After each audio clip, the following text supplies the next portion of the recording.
Hagen's gang. Hello, Andy. Hello, Alice. Hello, Buglers. Happy New Year to you all. And again, many condolences to you and the Saltzmans. Andy, I do believe that your strong commitment to puns is a lifelong tribute to your father. Yes, if you'd seen his speech at my sister Helen's wedding, you would realise, actually, Buglers, from what you've heard me do over the last 15 years, you've got off pretty lightly.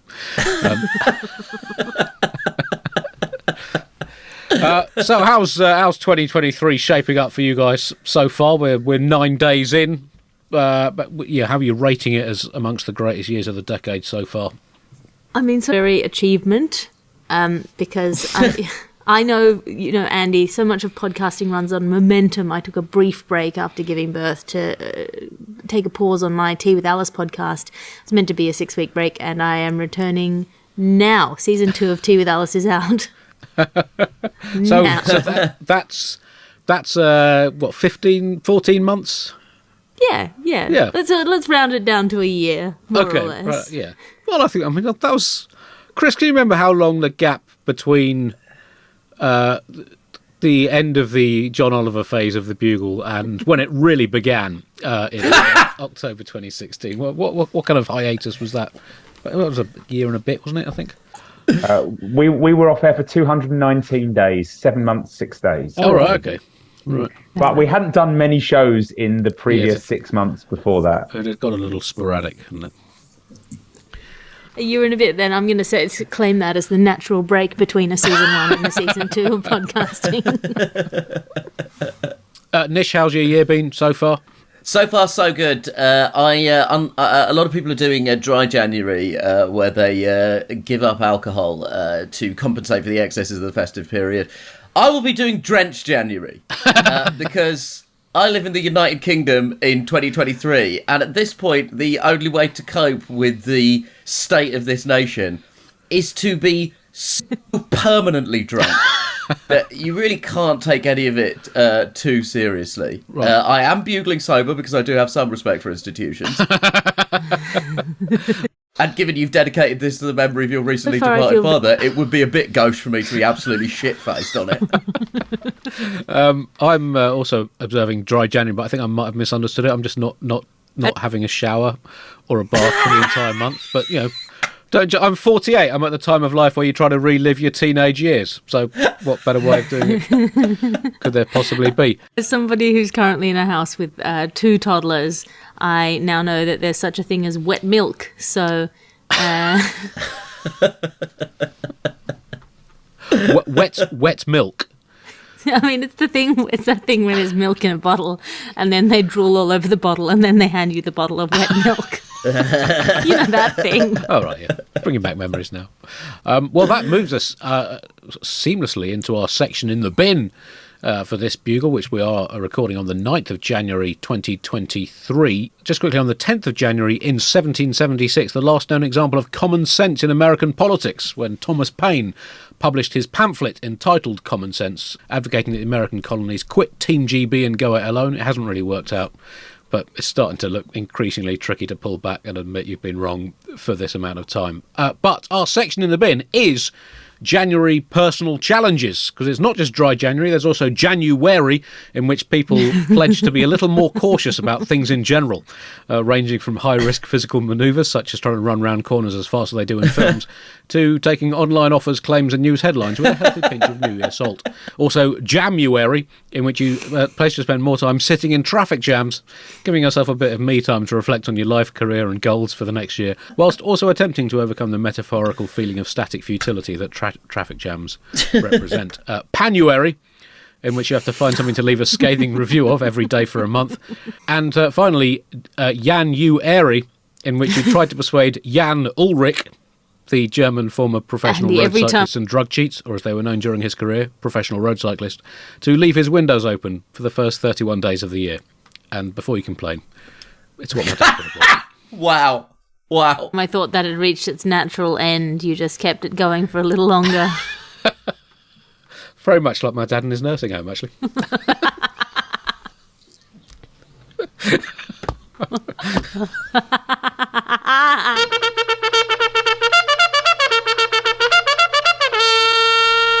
Top story this week. Chaos in America. American politics has been brought to a standstill in the election of a new Speaker of the House. Kevin McCarthy, the Republican, has finally won the vote to become Speaker. But it took him not one, not two, but 15 attempts, 15 rounds of voting before he finally persuaded the more hardline Republicans to support him, which I guess does suggest that he doesn't have the most rock or most solid of support, because generally if you have to ask for something 15 times before people agree to it, it's, well, awkward and will always remain awkward even if they eventually say yes, whether that is taking on one of the most important jobs in US politics, whether it's asking for permission to bring your pet boa constrictor to work, whether it's membership of the Nish Superfan Club, whether it's an exorcism or a marriage. I'd say maximum 5 asks on any of those before you take the hint.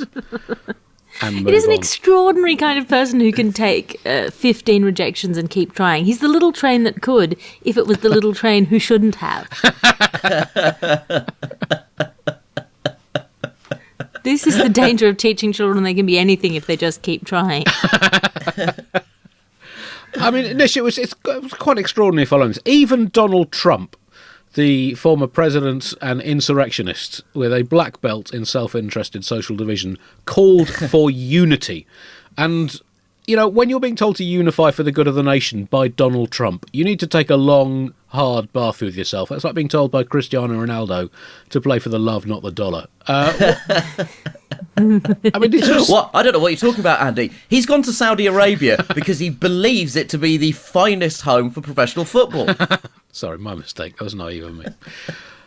What did you make of this? I mean, it was an extraordinary saga that sort of showed the unique witchery of American politics. Well, I mean, we're living through history because Kevin McCarthy, as you say, was elected Speaker on the 15th attempt. And this was the longest confirmation process for a Speaker since 1859. And to put that in context, the US has fought a civil war since then, participated in 2 world wars, and there have been 9 Fast and Furious films, plus the Hobbs and Shaw spin-off.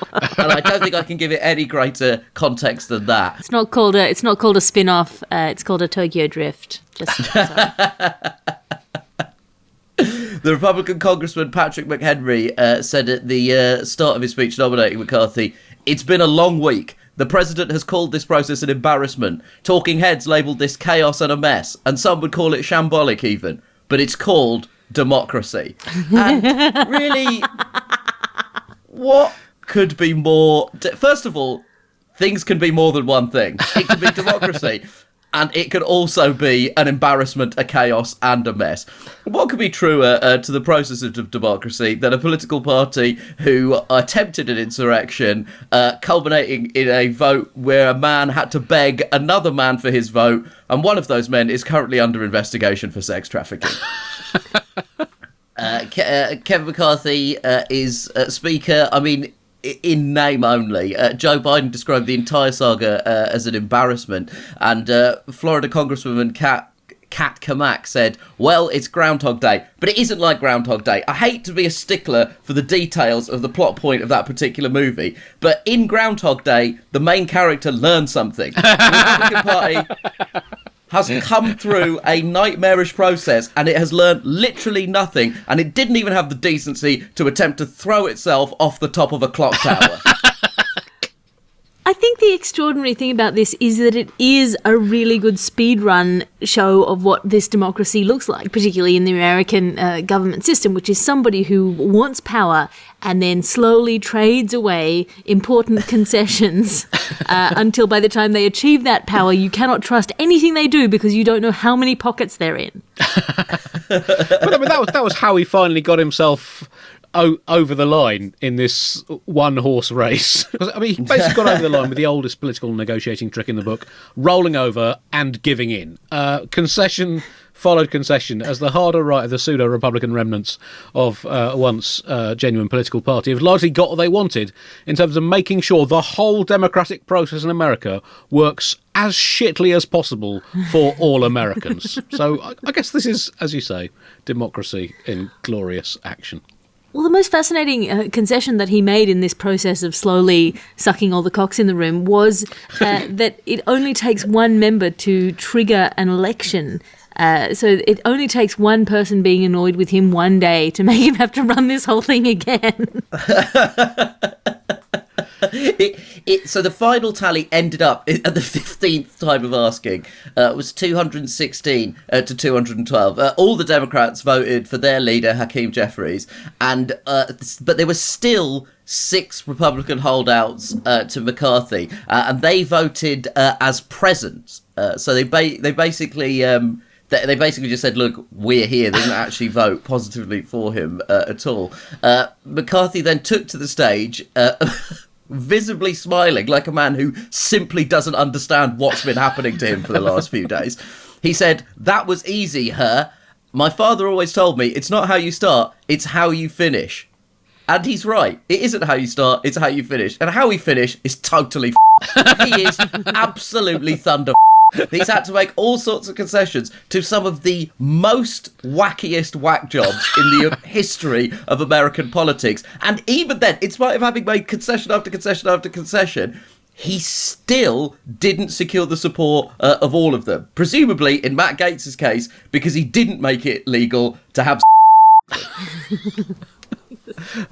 President Biden congratulated McCarthy for his win in one of those classic political congratulations that carries all the weight and genuine sentiment of a resident in a block of flats congratulating their next door neighbour for buying 2 new drum kits. They don't mean it, and tension lies ahead. Biden said he looked forward to cooperating with the Republican Party.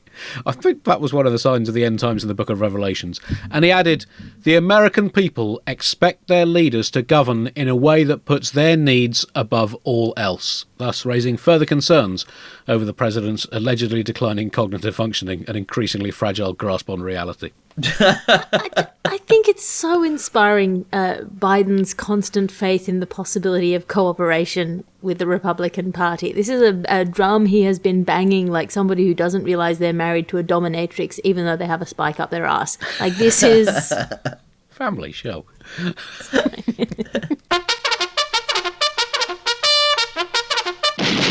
It's not the only shenanigan that has been going on in American politics since we've been off air. Nish, I know you've been particularly taken by the story of George Santos, who's been elected, if that is the correct words, to be the congressman for Long Island. And it appears that he's not been entirely honest with, well, his electorate, America as a whole, or himself, and has basically just bullshat his way to power with a made-up resume stroke backstory. I mean, Andy, this man's commitment to bullshit means this is the closest we will ever get to having you in the US House of Representatives. His commitment to bullshit is beyond doubt. The New York Times in December investigated his background and found that there was a litany of falsehoods, including him claiming to have attended Horace Mann Private School in the Bronx, which he claimed that he didn't complete because of financial difficulties his family were experiencing. But however, a school spokesperson told CNN that they'd searched the records and there's no evidence that he ever attended the school. He claimed to have earned degrees from NYU and Baruch College, which again, no one has been able to find records of. He claimed to have worked for Citigroup and Goldman Sachs, but again, there seems to be no evidence that he worked for either of those two companies. And crucially, he also claimed to be a proud American Jew whose grandparents escaped the Holocaust. He said in his campaign launch video in 2021, he said, I've seen how socialism destroys people's lives because my grandparents survived the Holocaust. We don't have time to pick over the details of that. We don't have time. This man's bullshit is so aggressive, we don't even have time to pick over the details of that. So he's called himself a proud American Jew who'd been to Israel numerous times and said that his grandparents were Ukrainian Jews. His maternal grandfather migrated in the late 20s from Ukraine to Belgium. There's absolutely no evidence of this whatsoever. His grandparents, in fact, are from Brazil. And when pressed on this, he said, I never claimed to be Jewish, which is, again, another lie. It's a lie within a lie. This man is inception lying. He said, I'm Catholic because I learned my maternal family had a Jewish background. I said I was Jew-ish. What does all this add up to? This means we have found a worse Jew than Andy Zoltzman. A man who last Tuesday told me it was fine for him to have eaten a bacon sandwich on his way to football because, and I'm quoting directly here, if you eat it in a car, that makes it kosher. Amazingly... No, that makes it car share, Andy. That makes it car share. He also claimed his mother died in the 9/11 attacks, but she died in 2016. And there's no evidence that it had anything to do with respiratory difficulties caused by the fallout from those attacks, because there's currently no evidence that his mother worked in the World Trade Center at any point. He also claimed that he employed four of the victims of the Pulse nightclub massacre. Again, absolutely no evidence of that at all. He also claims to be a sort of proudly, openly gay Republican, even though he was married to a woman until September 2019. Again, sexuality is a spectrum, and people can be gay, people can change their minds, that's the way things are. But given this guy's track record, it doesn't look fantastic. But he also claimed to have founded and run a tax-exempt charity called Friends of Pets United that rescued more than 2,500 dogs and cats. Although Facebook posts show that the group existed, neither the IRS nor the New York and New Jersey Attorney General's office could find records showing it was registered as an official charity. He reportedly held a $50 per person fundraiser for a New Jersey animal rescue group, whose leader later told the Times it never received any of the proceeds. Now, this guy has lied about so many things, but the fact that he's lied about both 9/11 and dogs, surely should exempt him from public life. If there's two things you can't do in America, it's around with 9/11 and dogs. It's extraordinary, the number of facets that this man has to his personality. George Santos, if that is indeed his real name, which at this point I can almost guarantee it isn't, has a looser relationship to the truth than I do with insert name of celebrity here. I haven't been watching television. The point is like, he's possibly lied about his sexuality, he's lied about his mother, he's lied about animal charities, he's lied about 9/11, he's lied about his religion, he's lied maybe about his sexuality. Like, I just don't understand why it keeps working. Well, I mean, I guess there is a fairly simple answer to that, and that is that the entirety of American politics is dead from inside to out. Like today, this morning, I said to my beautiful daughter, "Did you just do a poo?" And she said, "No." But I could smell the poo. And so I did not take her word for it. And I just feel like this guy's walking in to politics smelling like shit and nobody's changing his nappy. I did read somewhere that some people are saying that actually what he is an embodiment of the American dream. Now, the word "the" there, I would quibble with. An American dream. The dream that you can cheat your way to the top, which is an increasingly popular American dream. He is the embodiment of that. I was fascinated by, as you say, Nish, this Jew-ish. That is a load-bearing hyphen that isn't really up to the job. In terms of the lies as a whole, I guess it comes down to that philosophical question. Do you believe that lies as negatives multiply together? So that one lie times another lie equals a fact. So as long as you tell an even number of lies, you're in the clear. Or do they subtract from each other? I guess that could run through the courts. Just picking up on a few more of his claims. You said he claimed to set up an animal charity. The actual truth is that he ran a fleet of 80 doner kebab vans that sourced its meat by snatching pets from people's homes and stealing animals from inattentive zoos. It also turns out he was not, as he claimed, the winner of the 2015 French Open singles title, nor did he save the life of Buzz Aldrin by safely talking him down from the moon when he was left there as a prank by Neil Armstrong in 1969, nor did he discover funk music during an absinthe-fueled séance with Ludwig van Beethoven. So many, many falsehoods on his CV. But let's give him credit. He has said sorry. He said, "I'm embarrassed and sorry for having," and I quote, "embellished my resume." Now, that is That's a bit more than embellishing. That's like Hannibal Lecter. It's like Hannibal Lecter apologising for going a bit off-piste vis-a-vis my dietary preferences. There are so many lies so elaborately distributed that I'm waiting for the solstice for like the sun to get into the right position to fall through the lies and like hit some treasure map, because there's no way he's putting these like elaborate constructions up for no reason. During the various rounds of debates for the speaker, no Republicans would be seen near him. And actually, one Republican member of Congress actually did go to greet him, realised who he was, and immediately spun away and ran. That tells you how toxic this guy is. Republicans are embarrassed to be seen with him. Republicans who will happily sit down with school shooters and sex pests. I've looked at this guy and thought, no, that would be very bad for the brand. Hakeem Jeffries said Santos, quotes, appears to be a complete and utter fraud. And again, at least this shows commitment to the Trumpian ideal. A complete and utter fraud. Yeah. At least we know where we stand. He's gone all in on his fraudulence, not like some of these people who are only kind of 97, 98% fraudulent. He also appeared, Santos, in December at a gala in Manhattan attended by white nationalists and right-wing conspiracy theorists. So when we hear that he's the epitome of the American dream, I think we're starting to understand whose American dream this is.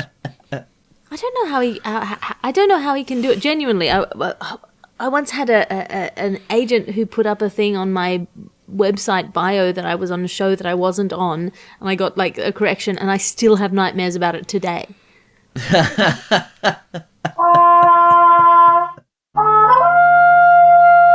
Other world news now, and well, of course, it's not just in America where Trump's legacy can be seen thriving.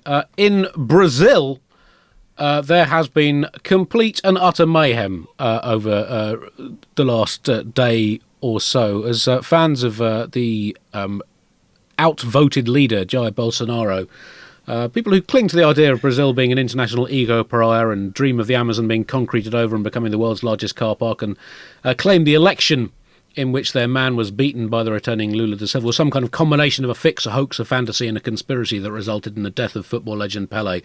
They have not taken reality lying down. A quick trigger warning for some of our more democratically minded American listeners. They violently stormed government buildings and attempted to tantrum Bolsonaro back into office in a cock-headed coup attempt. There was a story in The Guardian this week saying that the number of people ruled by populist leaders around the world is at a 20-year low, a mere 1.7 billion, according to this report from the Tony Blair Institute, down from 2.5 billion in 2020, which, I mean, seems like a positive in a way that it seemed like there were now fewer sharks at large at various points during the Jaws franchise.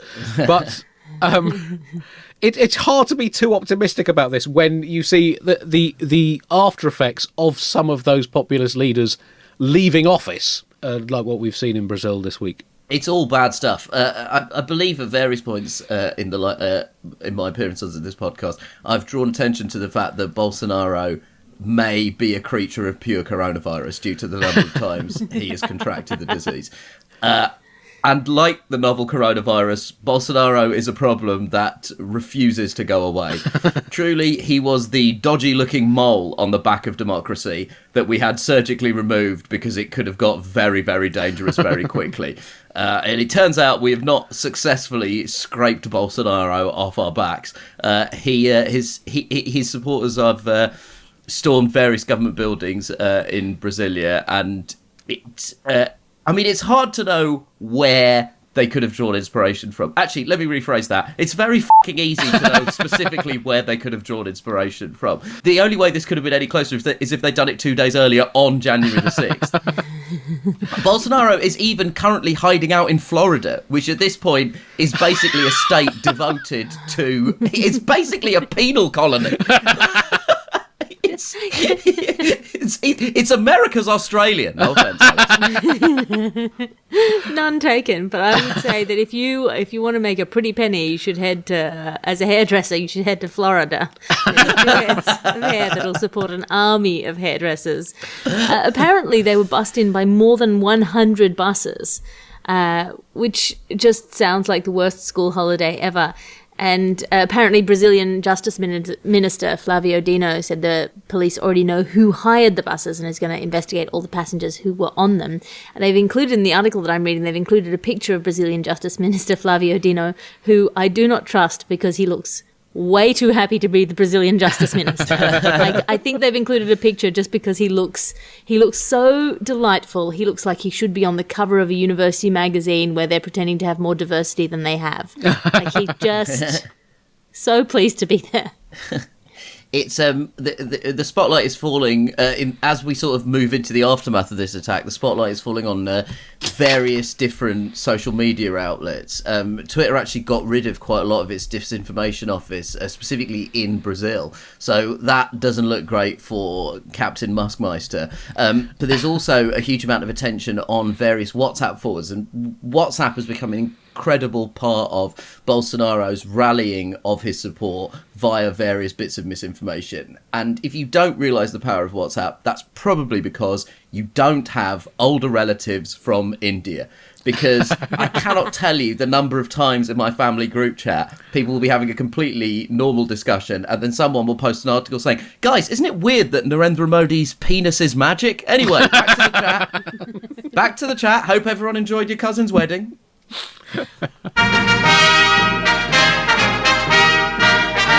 Prince Harry is about to release a warts and more warts memoir entitled Spare, and the leaks and interviews around it are putting the keys into, I knew that family was dysfunctional, but not quite that dysfunctional.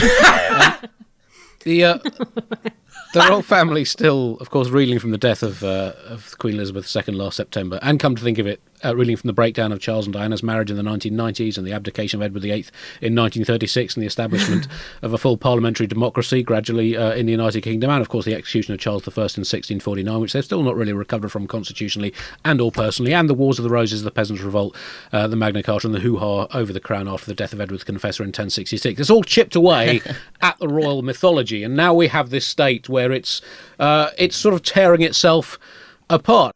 They've been on the back foot since King Canute tried to with the tide. Harry's put on his alligator outfit and started making allegations of all sorts of deceit, of intra-family betrayal, of selfishness, and indeed of violence. But I guess if we're going to keep a monarchy, we should keep all these defining traditions of that institution. You can't keep the monarchy and not keep deceit, betrayal, selfishness, and violence, can you? No, of course, this is what we signed up for. This is absolutely what we signed up. This is why we have a royal family, as far as I can tell. When I was a kid, there were leaked transcripts of Prince Charles saying he would have liked to have been Camilla Parker Bowles' tampon. Like, as far as I can tell, this is just dealing in the proud royal tradition of being weird entertainment for the people of this country. Andy, I mean, I tried really hard with this. Like, I read up on it and everything, but it all just slid off my brain like I was an oiled duck during an accident. But I know people get really het up about this. I just feel like, I don't know, an actor from a show I don't watch married Meghan Markle. I don't know why we care about what some guy who's not going to be the king thinks about anything. I'm not going to be the king and you don't listen to me. I mean, wait a minute, if you're on this podcast list that you're listening to, my joke has eaten itself. I'm going to get joke indigestion, which is like normal indigestion, but it sounds like this. Chris, can you please insert a comical farting noise with like a honk honk sound at the end here? But don't cut the bit where I ask for it. I think the audience likes to hear behind the curtain. Well, I mean, I think fundamentally we do keep the monarchy. Largely because of how everything else in the country has gone to shit. And, you know, it's it's the same reason we have sport. And, you know, I'm not into the monarchy. I am into sport. Therefore, I can successfully ignore reality for months, if not years at a time. And the monarchy fulfills that role for people who have not reached the elevated plane of human existence that is deep-seated love of Test match cricket. Yeah, and, I mean, And like our love of sport, Andy, these are sport and the royal family organisations mired in allegations of corruption and racism. Well, even though the book has not been yet released, I've been reading some of the reviews on Amazon. There's one here that says, "This is not a book about bowling, 2 stars." And another one that says, "I hated this book so much I didn't read it. Tell Meghan she was such a bad bride she ruined the concept of monarchy for my children. Now when they ask me if royalty is real, I tell them no, royalty is just a communal fiction seated in an outdated combination of feudal and religious hierarchy, and all because Meghan was a horrible hussy who stole Harry from me, Sandra, the rightful heir to the throne of Diana, 4 stars." Well, I mean, the book has not been officially published in this country, but there have been various leaks. And at the Bugle, we have managed to get hold of a copy written in biblical Hebrew, which, of course, I've translated for you. And here are now some exclusive excerpts from Spare, read by our Bugle Royal Insider, Elstridge Snodge Grappleyard. This section is from the funeral of the Queen last year. "Do we have to go in the horse and cart, Dad?" I asked. "It's slow. I know a guy who's got a Lamborghini, he could have given us a lift." "Tradition, son, too," replied my father. "If we stop using a horse and cart for public journeys, the whole edifice will start collapsing. Besides, it's better for the environment." I asked, "Isn't it also royal tradition that King Charleses tend to end up with no real need of a hat or a scarf?" "That's only half a tradition, son, too," he replied. "The other half is that King Charleses have shitloads of affairs with hot chicks. What's your point?" "The point is, Dad," I said, "that it seems that we choose to keep some traditions and choose to ignore others. Well, that, son, too, is the most traditional royal tradition that there is in this country." Here's another part from last summer, the Jubilee time, actually. I knocked on the door. Granny, as always, was looking cool and unflustered. The bear, however, quite patently had no trousers on. I could tell he was blushing intensely under his extremely convenient full-face fur. "I think I've misread the singles," muttered Paddington as he scuttled out, clutching a protective marmalade sandwich over his unignorably beary nethers. Granny raised her eyebrows. "Tough being a single gal these days," she said. "I blame the internet." And another touching moment from Harry's relationship with the late Queen. Granny finished her orb spinning practice for the day. Chalking the sceptre as she put it down, ready for the weekly visit of Steve Davis, the snooker player laureate, that afternoon. "You ever wondered if the national anthem works, Hal?" she asked, gunning her Capri Sun in one. "Yes, Gran," I replied. "All right then, I'm going to show you. Lads, crank it up," said Granny with a click of the fingers. The band of the 3rd Royal Artillery Regiment emerged from their holding cupboard and marched around the room, brassily tooting "God Save the Queen." Granny mouthed the lyrics of the first line, then nodded, pulled her crown down hard over her brow, sprinted at the window and dived out head first with a gleeful "whee!" The glass shattered as she flew crown first out of the 5th floor window. She twisted in the air, gave me a wink, and did the sign of the horns with both hands as she flew backwards. At that moment, she was grabbed by a passing condor, which gently took her in her beak, popped her back on the windowsill unscathed, and flew off. She did a couple of pull-ups on the curtain rail, then swung herself back into the room. "Once a week I do something like that, Hal. This song works. You got to get your shits and giggles where you can at my age, ginger nuts," she said. "Last week I twatted a helicopter into a mountain, not a scratch." And finally, this is from the alleged fight scene with Harry's brother, Prince William. "I had William in what I thought was a vice-like step-over arm-lock channel clutch, but Kate clattered me round the head with a chair. Will got to his feet, but Meghan clotheslined him, and as he lay flat, I belly-splashed him off the top turnbuckle. Kate, who, to be fair, shows the benefits of having had Stone-Cold Steve Austin as her personal trainer these last 10 years, got me fair and squares with a top-notch inverted atomic drop, but even as my plums barked at me in agony, I saw Megs had Will's in a front face-lock, an inevitable precursor to her trademark brainbuster move. Somehow, he slipped out of her grasp, but I got him in a wheelbarrow body scissors and threatened to face-bust the shit out of him. Time to chuck in the corgi, bro, I said, but even as the words came out of my mouth, I saw Kate descending towards me. Time seemed to stand still, and the light seemingly glistened off each sequin individually as she hoved into view. Shit, it's the diving leg-drop bulldog, I thought. This is getting serious. We'll have more exclusive extracts as they become available. I feel like we might have buried one of the key leads here, especially for listeners of this podcast who have certain specific interests, and that is that Prince Harry had frostbite on his penis at Prince William's wedding. Yeah. I feel it would be remiss of us, based again, as I say, on everything I know about the listenership of this show, to not talk about the fact that before Prince William's wedding, Harry had been on a charity expedition to the North Pole, where he'd walked 200 miles and got frostbite in his ears, cheeks, and penis. And this is an extract from the book. And the problem is now, Andy, you've already created this sort of veneer of you've absolutely George Santos this entire story, and I'm worried now that people are also going to think this is bullshit because amazingly, it doesn't sound out of place with your bullshit. There are countless stories in books and papers about Willie. Again, Willie is short for William.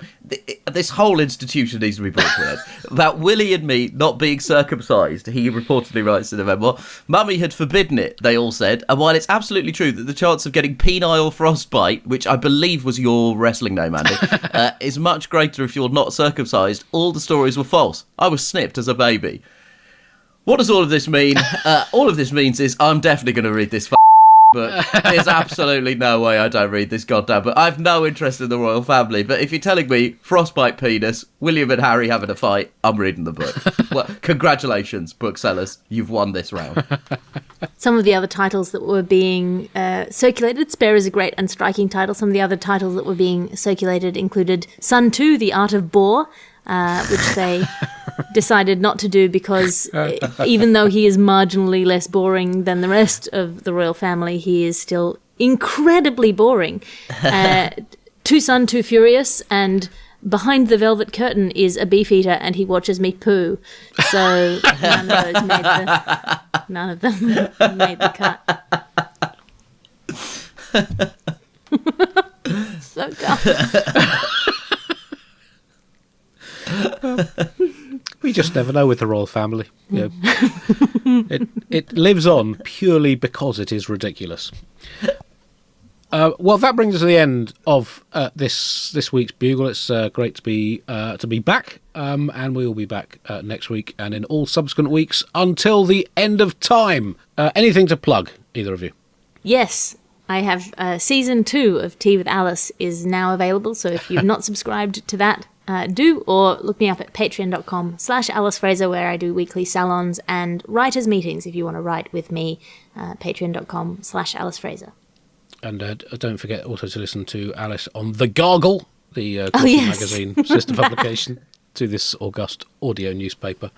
Nish, it's the Sonic Glossy magazine. I've always said Andy's great at self-promotion when it's other people's stuff he's promoting. It's just his own self-promotion that he stinks at. If you live in the United Kingdom, I am on television at the moment on a show called Hold the Front Page, where me, as part of my contractual obligation to only do any sort of travel-based shows with a white comedian, me and Josh Widdicombe went around the United Kingdom working at local newspapers. And hilarity ensued. And in working as a journalist is part of my ongoing attempt to own the entire process, both of generating news and satirising it. But it's every episode is available on Sky On Demand and Now TV right now, and it's on television. I wish I had that information for you. Also, the news quiz is back. We did the first one last week. You can find all of those on BBC Sounds. Right, well, that brings us to the end of the first Bugle of 2023. We will now play you out with some more entries onto the Bugle Wall of Fame from our premium level voluntary subscribers. To join the Bugle voluntary subscription scheme, to give a one-off or recurring contribution to help keep this show free, flourishing and independent, go to thebuglepodcast.com and click the donate button. Level voluntary subscribers who have made some key contributions to human progress. Sagar Sriramagiri came up with the idea of a line going around the centre of the Earth to bring an end to all the debates about where North and South begin and end.